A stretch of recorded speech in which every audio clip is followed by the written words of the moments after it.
Okay, Ms. Curley, before we do the agenda, you would like to speak? Yes, sir. Thank you, Chairman Anderson. I would like to address the board and also members of our community and say that I am so sorry that a word contained in a definition tweeted offended members of our special needs community. That was never the intent, and I am so sorry. And I hope that you will accept my apology.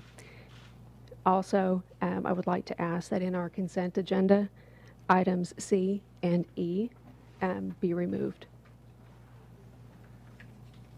Thank you. Okay. Thank you, Ms. Curley. I'm going to ask for approval of the agenda, and then if you'd restate that, please.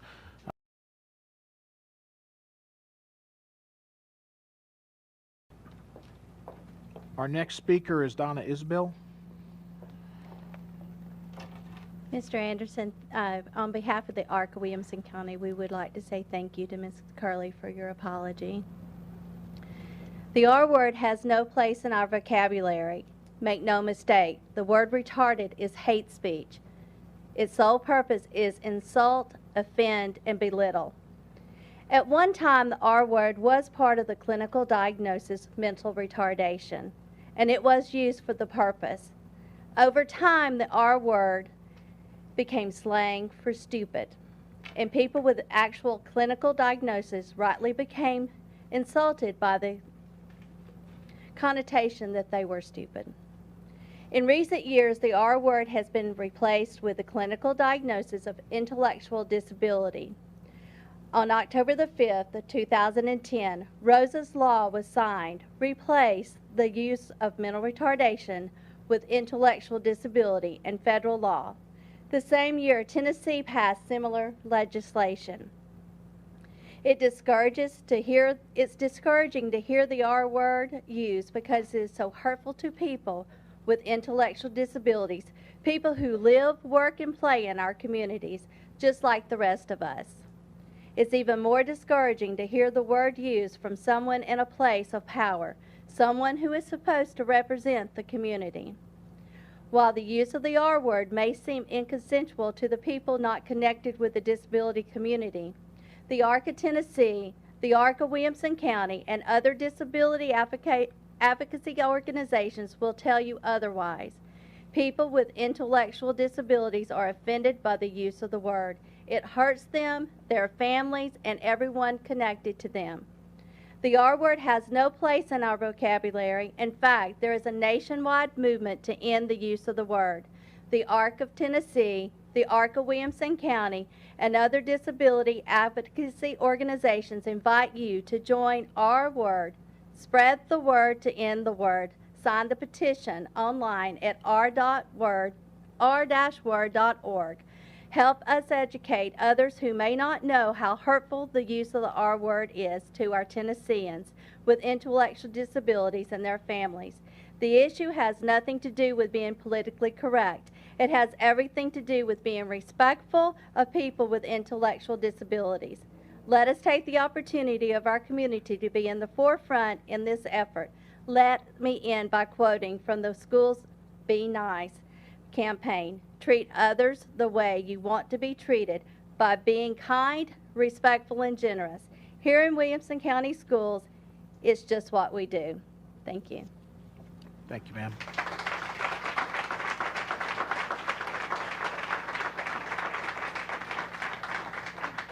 Our next speaker is Sarah Malamud.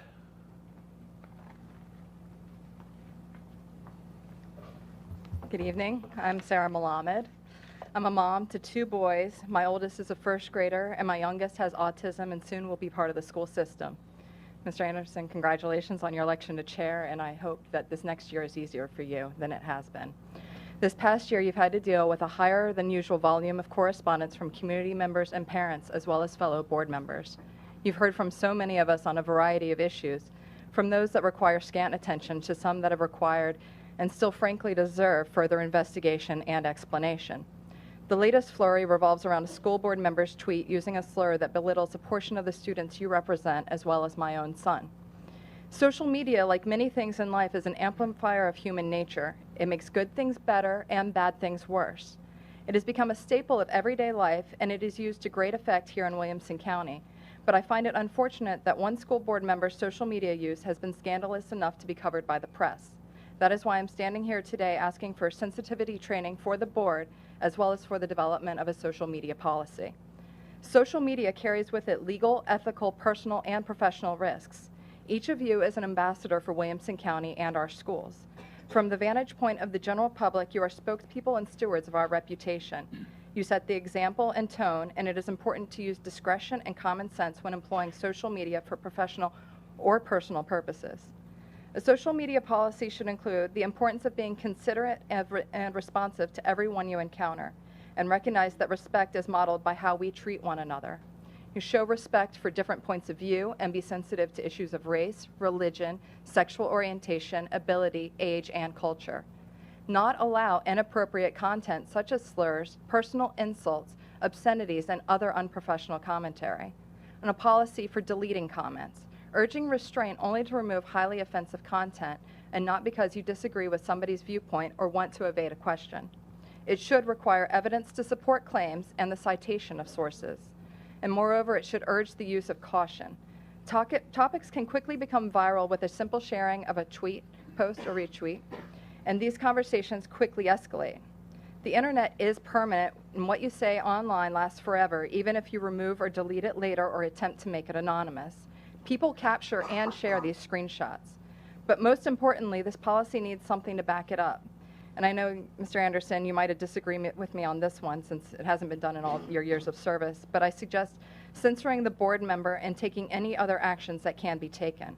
I believe that these steps can be an important means of distancing a board from counterproductive behavior, since silence in some cases might be interpreted as a tacit endorsement.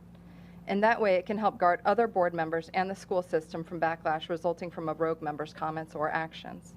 Social media has great potential for communication and dialogue, and you can assure that this great potential is fully realized without inadvertently compromising our standards and dignity.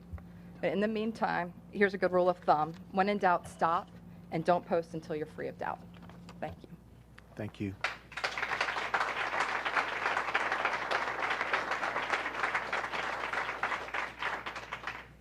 Our next speaker is Vicki McKinney.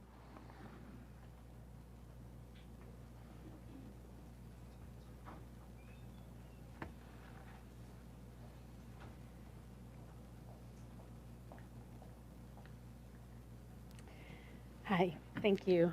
I am a former Williamson County special ed teacher and now a stay-at-home mom to two. One daughter, my oldest, has Down syndrome. She's in early childhood in our county. I do want to say I very much appreciate, as many I think in the community do, the apology given tonight by Ms. Curley, and I feel but I still feel this issue is important, and as previously said before, that a social media policy is needed amongst the school board.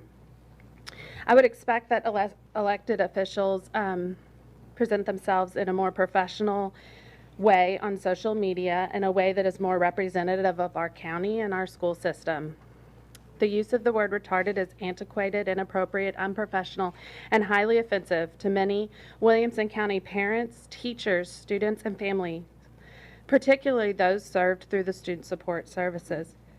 It is not merely a politically incorrect word. It is hate speech, and its use is no less reprehensible than the use of the N-word. There are roughly 36,000 students in Williamson County schools. In the general population, it is said that there is about 1% of the general population that has an intellectual disability. In Williamson County schools, this number is likely much higher, as we do have incredible services for these students and their families. So we're talking close to probably 400 or more students that have an intellectual disability. Their families, their friends, their neighbors, their teachers, their paraprofessionals, their administrators, and their school board members that are offended by this word. As a former special ed teacher in this county and now a parent of a student with a disability, I can attest to the fact that the behavior of this board member is not representative of our school staff. Her behavior not only offends the students and the families of the county, but undermines the hard work of the administration, the teachers, the staff, and the rest of the school board members that work diligently to create an inclusive, respectful environment in which all students are valued. Thank you. Thank you, ma'am.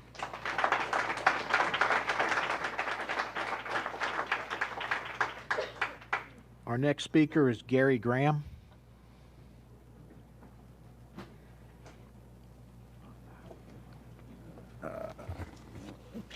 Good evening, school board members and Dr. Looney and people in the audience. Last Friday morning, I attended the State Textbook and Instruction Materials Quality Commission meeting. I learned a lot about textbook cycles, how they are selected, and what local school boards' role if they object to parts of the text, plus many other things. The meeting lasted about 2 and almost 3 hours, so there's a lot of information provided. And I was most impressed with a public speaker part when a mother spoke about a history book and the effect on her 7th grade daughter and family and many others. The lady spoke as a mother, not as a school board member. Thank you, Susan Kirtley.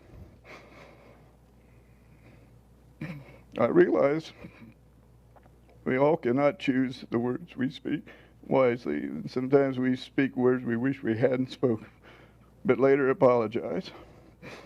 I accept that apology. My wife and I are a conservator of a mentally challenged student in Williamson County, but I understand the word growing up, and it was used, and I haven't used it since, but we're all human, and I sincerely accept her apology. I know she is sincerely sorry she said it, and I think we've beaten a dead horse anymore. Thank you. Thank you, sir.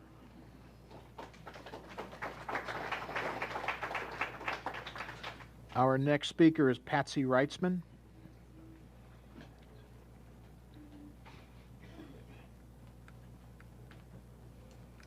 My name is Patsy Reitsma. I live at 1117 Holly Hill Drive here in Franklin. I'm here to voice my disappointment, and I'm here to voice my hope. My disappointment is that there is so much friction in the school board. My disappointment is when there is an issue that it appears the discussion does not take place internally, but it is an immediate outward to the press. I do not know if our superintendent, when was asked about the comment made by Ms. Curley, if you had talked internally or if there was an immediate response to the press. I would hope in the future that there are discussions internally. Ms. Curley, I sincerely appreciate your apology.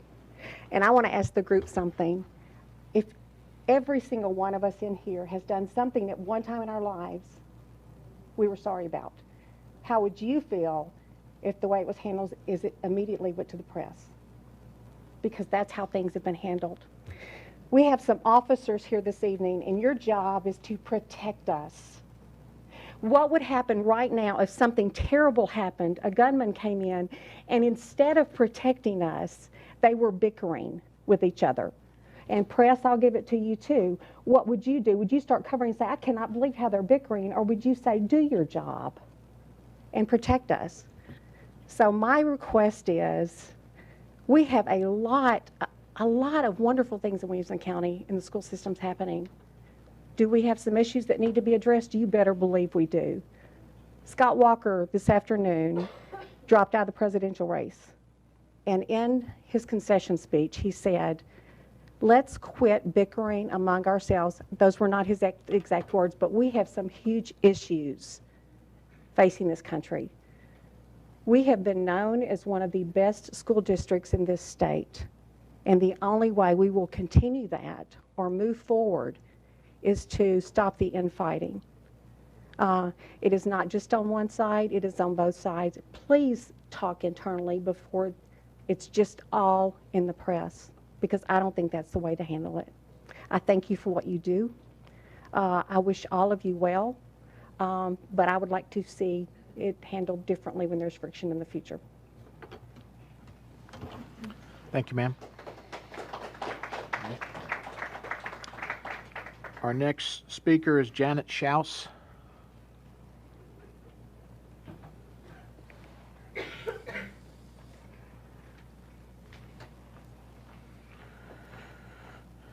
Hi, Gary. Hi. Glad to see you back in the chair. Thank you, ma'am. My name is Janet Schaus. I live at 409 Crofton Park Lane, Franklin.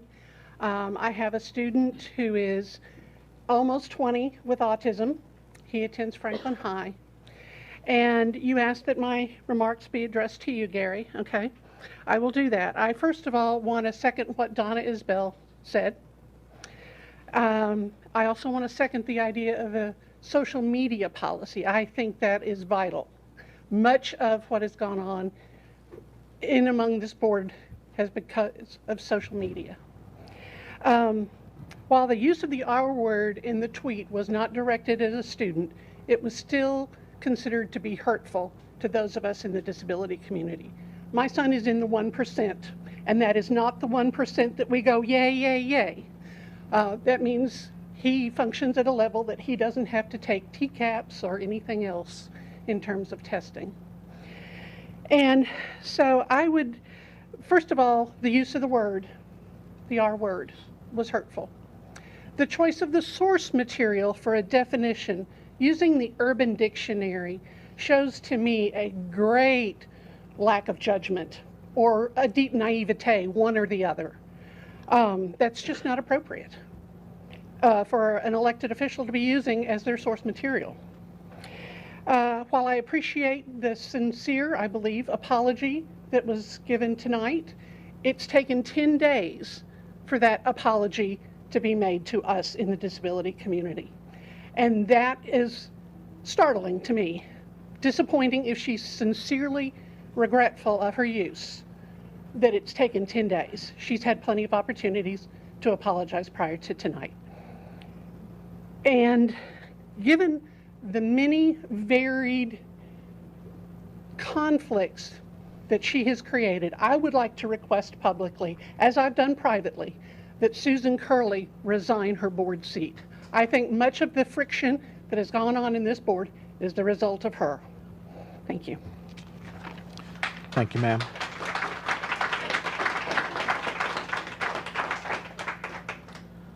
Our next speaker is Jennifer Heflin.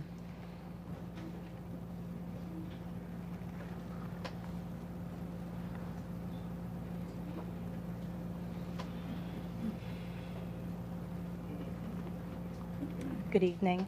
My name is Jennifer Heflin. I live at 2100 Lake Ridge Way. I have 3 children in Williamson County schools. My youngest is in 1st grade. She is very social. She's very happy. She's very stubborn. And she's been in the school district about 4 years now, and she has Down syndrome. I was very offended and hurt, very hurt by the use of the R word by a school board member. Her community at school, her administration, her teachers, her classroom teacher, her special ed teacher, her aides, her therapists worked so hard for her success, and she's thriving and doing wonderful.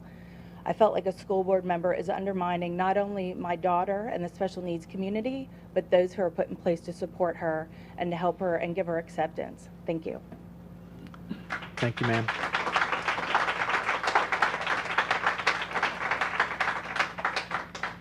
Next speaker is Jason Grant.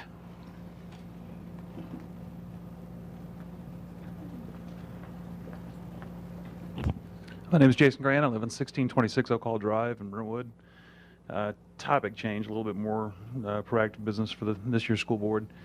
Last spring, one of my wife's coworkers was notified that his 3rd and 5th grade daughters had been treated for lice.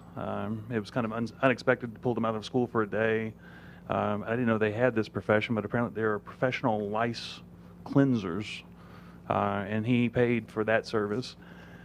It prompted us to check my, at the time, kindergartner, and sure enough, lo and behold, she had lice too. This was surprising because both a third and fifth grader live in different section of the school district. I have no interaction with my kindergartner and ride different buses. So I called the school because, as evidence would later prove, it was an outbreak of lice. I recently approached this topic on a different matter with our principal, and she was instructing, she informed me that the instruction that she had been given from the district was that there was a policy to prevent proactive communication to parents. Now, I don't know if that's true or not, but we are very, very well informed when there's bikers and walkers that are not going to happen, and we're very well informed about events that are coming up and some of the PTO activities that I'm involved with. But I found it very, very surprising that you wouldn't put that in the parents' hands to announce, hey, we may actually have a breakout of lice.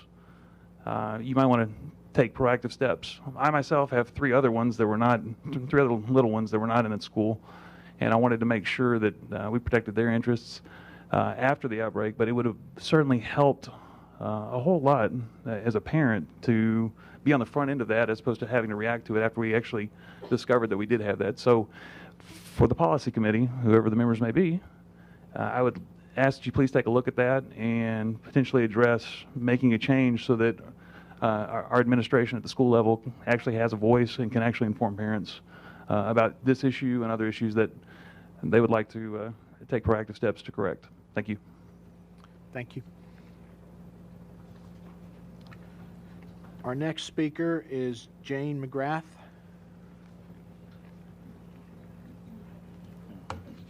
Good evening, everyone. Wow, tall. Good evening, everyone. My name is Jane McGrath, and I live at 9036 Lockmere Court in Brentwood. I'm coming to you tonight as a special education teacher as well as a parent, a member of our Be Nice committee, and advocate for kiddos, especially those with disabilities. My heart breaks when words such as the R word are used. Whether in relation to a student or not, it still breaks my heart. My students that I taught struggled twice as hard as other students to accomplish everyday tasks that we took for granted. With my students and my children, I constantly talk about choices. Good or bad choices, those choices have consequences. And I understand as human beings, we experience emotions which can overtake our ability to make good choices. Sometimes we say or do things in the heat of a moment that we later regret. But now what's done has been done, and now we have consequences, apologies, an acknowledgement that we're human, we make mistakes, we ask for forgiveness and make amends and move forward. Occasionally as a parent or a teacher, I get to or have to issue some consequences along to help my student or child learn a lesson and to make better choices as they move forward. I truly thank you for your apology this evening, and I agree with previous community speakers that social media is a blessing and a curse, but there should be some social media training as to what we should and should not be putting out there. And I truly hope that as a board, you can move forward from here on out in a productive manner. Thank you. Thank you, ma'am.